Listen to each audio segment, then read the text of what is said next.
राधे राधे। आज श्री योगिनी एकादशी व्रत कथा।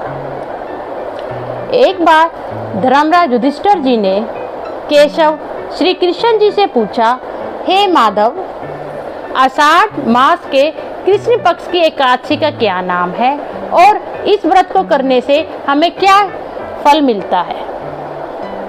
तब श्री देवकीनंदन श्री कृष्ण जी बोले, हे राजराजेश्वर, यह योगिनी एकादशी जो व्रत है यह तीनों लोकों में प्रसिद्ध है।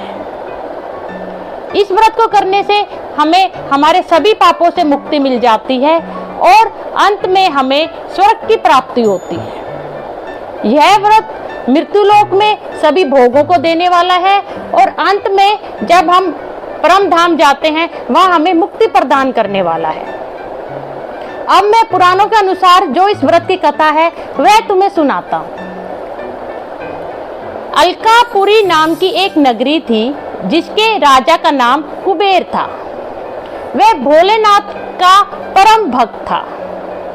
उसने अपना एक सेवक रखा हुआ था जिसका नाम हेममाली था।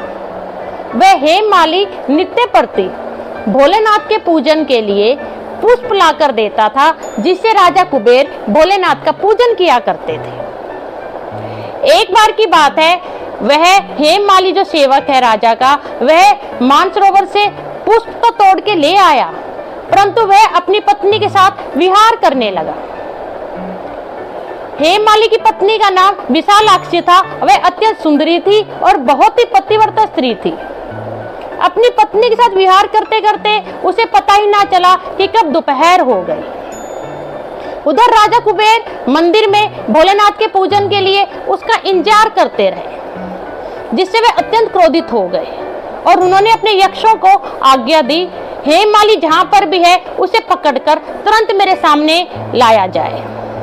यह सुनकर जब उसके घर जाते हैं तो वह देखते हैं कि वह घर पर ही है और अपनी पत्नी के साथ विहार कर रहा है।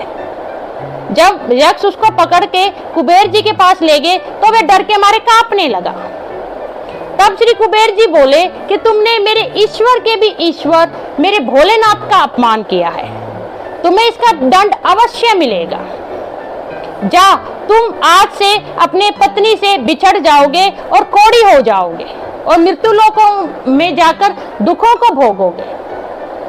जैसे कुबेर जी ने श्राप दिया, हेममाली जो है वह नीचे पृथ्वी पर जा गिरा और साथ में कोढ़ी भी हो गया।